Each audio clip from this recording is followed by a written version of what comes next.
স্বাগতম। আজ আমি আপনাদের সাথে শেয়ার করব ডিম পোস্তর রেসিপি। এই রেসিপিটি খুবই সহজ এবং অল্প সময়ে তৈরি করা যায়। ডিমের এই রেসিপি একেবারেই অন্যরকম। ভিডিওটি শেষ পর্যন্ত দেখার অনুরোধ রইল। চলুন তবে দেখে নেওয়া যাক আজকের এই রেসিপি। প্রথমে আমি এখানে 3টে ডিম নিয়ে নিয়েছি। এবারে ডিমগুলোকে সেদ্ধ করে নেব।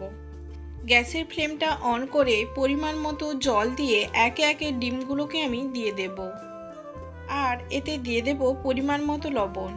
ডিমগুলোকে ভালো করে সেদ্ধ করে নেব, প্রায় 9 মিনিট মতো। 9 মিনিট পরে ডিমগুলো আমার ভালো মতো সেদ্ধ হয়ে গেছে। এরপরে গ্যাসের ফ্লেমটা অফ করে ডিমগুলোকে আমি তুলে নেব।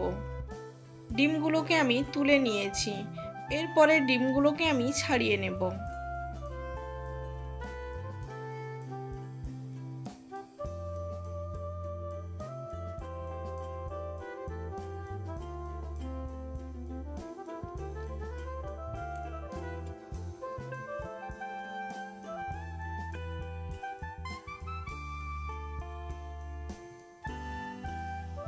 সব ডিমগুলো আমার ছাড়ানো হয়ে গেছে। এরপরে মশলার জন্য লাগছে পেঁয়াজ। এখানে আমি একটা মিডিয়াম সাইজের পেঁয়াজকে কুচি করে নিয়েছি। আর লাগছে আদা রসুনের পেস্ট। এখানে আমি 1 চামচ মতো আদা রসুনের পেস্ট করে নিয়েছি। আর লাগছে টমেটো। এখানে আমি একটা মিডিয়াম সাইজের টমেটোকে এইভাবে কুচি করে নিয়েছি। সব শেষে নিয়েছি কাঁচা লঙ্কা। এখানে আমি 2টো কাঁচা লঙ্কাকে এইভাবে মাঝামাঝি চিড়ে নিয়েছি। এরপরে ডিমগুলোতে আমি পরিমাণ মতো লবণ দিয়ে দিলাম আর দিয়ে দিলাম পরিমাণ মতো হলুদের গুঁড়ো। এরপরে হাতের সাহায্যে ভালো করে ডিমগুলোর উপরে মাখিয়ে নেব। এরপরে গ্যাসের ফ্লেমটা অন করে আমি একটা কড়াই বসিয়ে নিয়েছি। কড়াইতে পরিমাণ মতো সর্ষের তেল দিয়ে তেলটাকে গরম হতে দেব।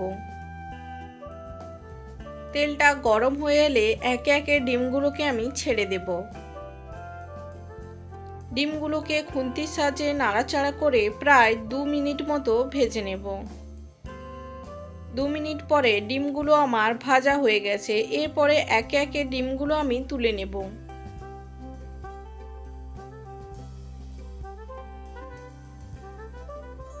ডিমগুলো আমার তোলা হয়ে গেছে। এরপরে ওই একই কড়াইতে আমি আরও কিছুটা সর্ষের তেল অ্যাড করে দেব। তেলটাকে গরম হতে দেব। তেলটা গরম হয়ে এলে আগে থেকে কেটে রাখা কাঁচা লঙ্কাগুলো দিয়ে দেব। এরপরে দিয়ে দেব আগে থেকে কুচিয়ে রাখা পেঁয়াজ। এবারে খুন্তির সাহায্যে নাড়াচাড়া করে প্রায় 2 মিনিট মতো পেঁয়াজটাকে ভেজে নেব।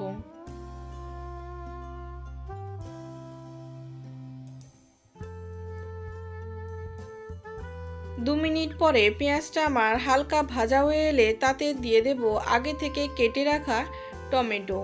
টমেটোটাকেও ভালো করে পেঁয়াজের সঙ্গে নাড়াচাড়া করে 2 মিনিট মতো কষিয়ে নেব।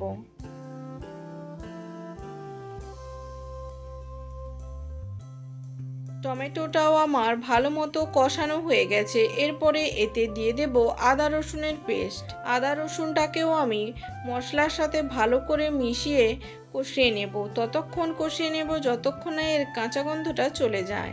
আদা রসুনটা আমার ভালো মতো কষানো হয়ে গেছে। এরপরে এতে দিয়ে দেব 1 চামচ মতো শুকনো লঙ্কার গুঁড়ো, 1 চামচ মতো হলুদের গুঁড়ো আর 1 চামচ মতো ধনিয়া পাউডার।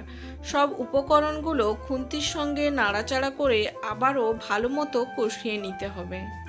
সব মশলাগুলো ভালো করে কষানো হয়ে গেলে এরপরে এতে দিয়ে দেব পোস্ত বাটা। আবারও খুন্তির সঙ্গে নাড়াচাড়া করে সব উপকরণগুলো ভালো করে মিশিয়ে টাইম নিয়ে আমি কষিয়ে নেব। এতে দিয়ে দেব পোস্ত ধোয়া জলটা। আবারও খুন্তির সাহায্যে নাড়াচাড়া করে সব উপকরণগুলোকে ভালো করে কষিয়ে নিতে হবে। গ্যাসের ফ্লেমটাকে অবশ্যই মিডিয়াম রেখে মশলাগুলোকে কষিয়ে নিতে হবে।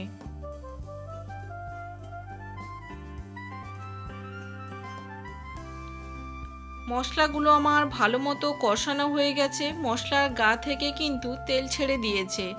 এরপরে এতে দিয়ে দেব আগে থেকে ভেজে রাখা ডিমগুলো। খুন্তির সাহায্যে নাড়াচাড়া করে ডিমগুলো মশলার সঙ্গে 3 মিনিট মতো ভালো করে কষিয়ে নেব।